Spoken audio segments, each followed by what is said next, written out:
chiropractic used to always call it the three T's, or the toxins, is thoughts, toxins, and traumas. And so any of those go in your body would create subluxation. And so it was a very simplistic model to explain, and then it was actually very easy to defend because people would not understand it. But now if we say safety cues or danger cues, which are emotional, physical, or chemical, into the body, are going to either help you become more regulated or help you become more dysregulated. And so anytime you take toxin into your body, it's automatically going to get you to be more dysregulated. And the really interesting thing about this is all those cranial nerves that make up the social engagement system, all are basically, they attach right in the brainstem. And the brainstem is like kind of like this, the opening door, the trap door to your prefrontal cortex. And your prefrontal cortex is where you have all your great ideas, and is your personality, and when you're creative, and all those kind of things. And also in impulse control too, like even impulse control, like all that stuff is all through the prefrontal cortex. If we're detecting danger, whether it's the physical, chemical, emotional, it turns that off. And so we have a less capacity to tap into our prefrontal cortex. And so high performers will notice this quite a bit, that if they do drink, they lose their capacity for a couple of days, and they're just not as good. And so it just be like an athlete. If you just want to kind of keep raising the bar, often some people will end up doing that, or really decreasing the amount of even bad food too, like bad food, drugs, alcohol, like all that kind of stuff are all danger cues going to our nervous system, which is taking us offline, which is taking us further away from our human imperative, which is to be creative and innovate and collaborate. It's so important, I think, to consider what we are handling mentally, emotionally, toxic, whether it be alcohol or drugs or shitty food, and or who are we feeding our soul with in terms of the people that we hang around with? Are those people there to light you up, to inspire you, to pump your tires? It's interesting, the psychology around things, and I want to share, because I'm sure you've experienced this. You know, maybe something's happening, you're feeling the stress, you got pressure on you, and somebody looks at you that loves you and cares about you and says, "You got this." You know, it's just them pumping your tires, but psychologically it goes, "That felt good. Okay, I got this," right? It is interesting, don't you think? Yeah. Well, and it's there. And then also you could have someone who says you got this, and they're throwing off danger cues, and it's like actually makes it worse. Like it's like when you get that false, the false, it's like, well, the old car salesman thing, where it's like they give you compliments, but they're totally not coming from a state of safety, like a neurological safety point of view. But yeah, 100%. Like that is huge. So these are all things that I think the awareness in our own kind of health, when we look at our mental health, our physical health, they kind of go together. Now, do you, in your world as a doctor, being a chiro, understanding nervous system and all those things, does one supersede the other? In other words, is looking after your mental health more important than looking after your physical health, vice versa? Because, we both, I've had these conversations, is that mentally, when you start to break down, it shows up physically, and physically, when you start to break down, it shows up mentally. Is there a priority? What should we focus on? Well, as a chiropractor, like, we're not counselors, right? So we're not gonna roll down the road of counseling. And the interesting thing is, if someone's had trauma, whether it's physical, emotional, chemical trauma, like any trauma in their body, the interesting thing is that when we have this approach, we don't necessarily need to dive into what the trauma was, but because that whole autonomic nervous system and that vagus nerve is 80% sensory, like it's body up. And so if we can work at putting safety cues into the body, releasing tension, creating ease in the body, that opens up the trap door to our prefrontal cortex. And often when we open up the trap door to our prefrontal cortex, now we can actually process things better. Like now we can actually, because there's sometimes where people just kind of, they can kind of make better decisions, like hang out on their own. Like I said, I've never been trained, like besides like, personal development stuff where you're trying to change mindset to challenges. I find like the chiropractic approach is the bottom up approach. And probably the adjustment from the above the atlas that we always talk about is just giving the possibility, like opening up the possibility, saying that the way that things have been going for you doesn't have to keep going. Like we have no idea what the potential of your body is and your nervous system and your life. Like nobody knows, but But right now you're like a dirty, I always call it, you're a dirty light bulb. You're just a dirty light bulb. The light is in you. Like the light's still there. We just got to Mhm. start cleaning off all the crud that's on top of it so that it can shine. So that's kind of how we can work through it, because it's almost like you get a trauma, it stores in your body, and then you dissociate, and then it just stays there. It's like a hoarder in a house where they just took a bunch of junk and put it in a room and just left it there. Mhm. And until we start Yeah. to unpack it, like it just stays the same. I'm thinking that from a self-assessment, if somebody's listening to this, and what would be a message in terms of self-assessment? There's a couple things I want to touch on next, but I want to, if somebody's looking and thinking about their general health, I mean, there is a place where they may physically not be feeling well, but underlying all that is just environment. It could be what you're eating. It could be the people you're hanging around with. We often talk about, the naysayers, the energy hogs, the dream killers. There's those individuals that walk into a room and light it up. And there's those individuals that walk into a room and suck the energy out of it. We don't realize sometimes that we're in an environment of individuals, people, or that are coming in, that they're victims to everything. Mhm. That victim attitude, that something's always happening to me. There's always a source outside of myself of what's happening. And if we can be immersed in that, and the next thing you know, physically, we're at the effect of that.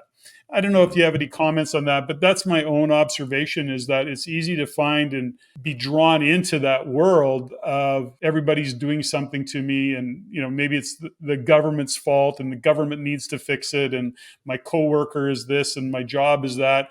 There's a lot of this victimness that can happen that actually manifests itself physically. Any comments, any experience around that your observations, Don? Yeah, I think I always like to get people starting with movement, because the thing, what can we do? Because again, the whole key to get this whole thing started is to get you connected with yourself. Like that has to be the awareness before anything can start. And so one of the easiest things that we can do is just start going walking. A lot of people in their life, they if they're in this environment, they actually numb themselves with social media or eating or drinking or like all those kind of things. But those are numbing activities to help keep you dissociated. And so if you just go for a 20-minute walk, or you just start with just moving your body, because again, this nervous system, 80% sensory. So we need to have some input. Like if there's no movement, there's no information, and then you're just all lost in your thoughts. If we can start with moving our body and doing that over a consistent time, like I think walking 30 minutes a day, it's funny, one of my mentors had said, if you were to put all the benefits with like basically no negative side effects, it would be like the world dream drug of the world. Like it'd be the top Mhm. selling drug, helps decrease chances of dementia, arthritis, diabetes, cancer, basically all those things, is just by starting to move your body. Plus, you're Yeah. also starting to connect with your body, which also is helping you to become more regulated. And it also gives you time to think and not be just, because you can't be connected and think about your life and think about what your goals are if you're just distracted all the time. You mentioned earlier, Don, around trauma, and I just want to touch base on the trauma thing. Is that physical trauma is, there's the apparent, I was in a car accident, and I got whiplash, and I was, months getting fixed. And, you can relate to that, then eventually it goes away. But your body may still hold on to that trauma. Or maybe you're out having fun on a weekend. I don't know, you're water skiing and you take a tumble and you really crash across the water. And there's some trauma in your body that you may not even be aware of. And it doesn't necessarily mean that you got a cracked rib or anything, but your body in that moment of tension or in that moment of crashing and bashing around, and it can carry that trauma for quite some time. Would that be an accurate statement? 100%, because I always talk about global trauma as like the whole system, and then segmental trauma. And so often you can have just segments of the body that are in a state of protection. And often, because the rest of our body is moving around, like it just stays frozen in that time. And over time that definitely can develop chronic stuff. Like I've had lots of people who've like been like in a whiplash accident or something, and then they said, and then it wasn't too bad. And then all of a sudden 5 or 6 years later, they start getting all those problems, and we get sent in for x-rays, and they have degeneration all through, like, because it set it in motion. And if things aren't addressed right away, it's just like all problems, they kind of left in the back, they just kind of fester away and get worse and worse over time. Yeah, interesting. So you and Brandy have been literally traveling the world, dude. Like I follow you guys along your way on Facebook, et cetera, as you do your posts and talk about your trips. I don't even know how you run your practice, given that you're traveling a lot. I'm just joking about that, but you're traveling a lot. You're Yeah. sharing these educational kind of insights with other chiros around the world. Is Do you feel like you're having, here's what I'm getting in all of this, right? Is that you and Brandy are wired to be a contribution, to make a difference. I mean, that's what lights you up. And as you travel around the world, do you feel like you're having an impact? Do you think you're making a difference? And are chiros receptive to this? Because like you say, this is kind of, we'll call it a little bit of cutting edge thought process. And Yeah. how is the reception to it? Well, like I said, the cool thing is when you try something innovative in your own practice and then you get some really cool results and people are like, I had a patient call it snap magic the other day. Whatever you do, it's snap magic. And I'm like, well, that's kind of That's kind of cool. interesting. But there's one thing to just get some really great results with your own people, but it's also amazing to be able to share that message with another chiropractor, have them increase their confidence in what they're doing, and have them get these great testimonials back of how they're responding with their patients as well. And like I said, we're just starting because we don't have we have a pretty good tribe. Like I think we've got chiropractors in our group from about like 10 different countries, and we're just heading to Australia here in a month. But we just got started because we only started doing these technique seminars about a year ago, and so I think we've only had about 100 chiropractors go through the process so far out of 100,000 in the whole world. So the ones have gone through it, they really like it though. So far, we've got some really good feedback.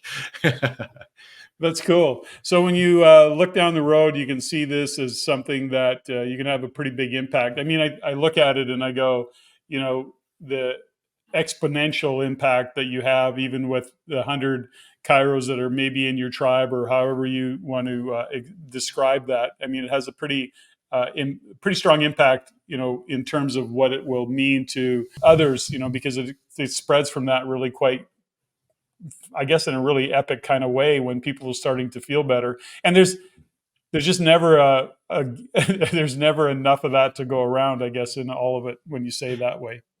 Well, and I think too, like because we said, if not only people feel better, but then their social engagement system comes online, so they actually become nicer humans.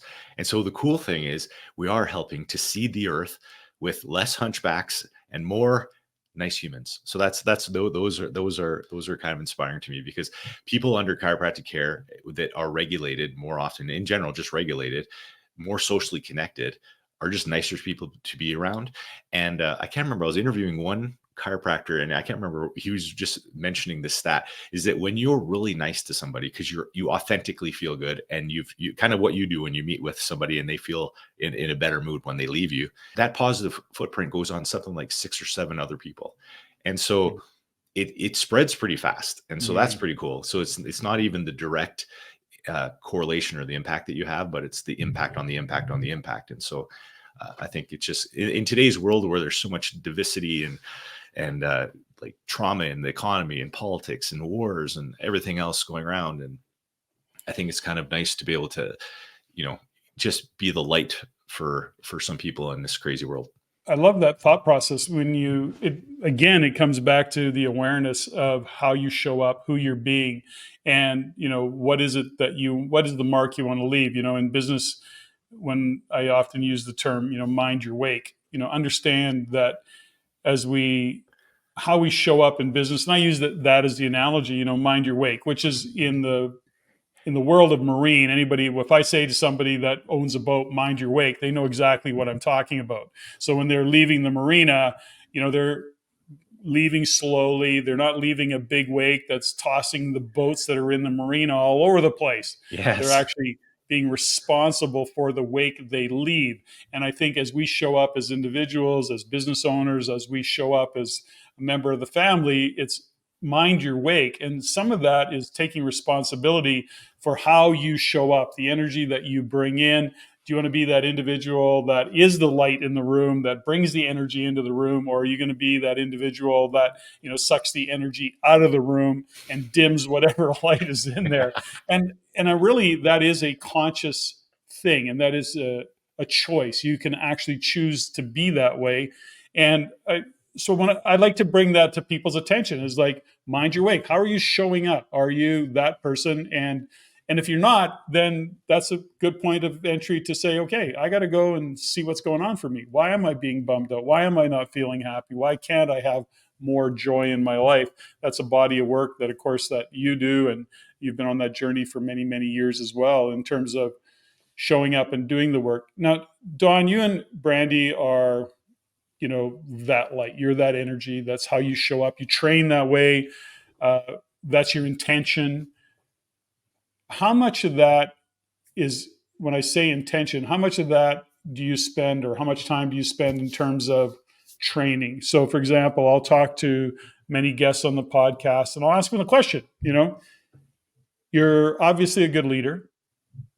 Do you train to be a good leader, or is it kind of more nature than nurture, or is it more nurture than nature? So when you consider the body of work that you do, how you're showing up to say, I'm going to take this on and train other chiros in this body of work and be challenged by it and do all the things. How much study do you do? How much of it is because I get coached, I do training, I read voraciously, whatever it is for you? How is that for you, Don?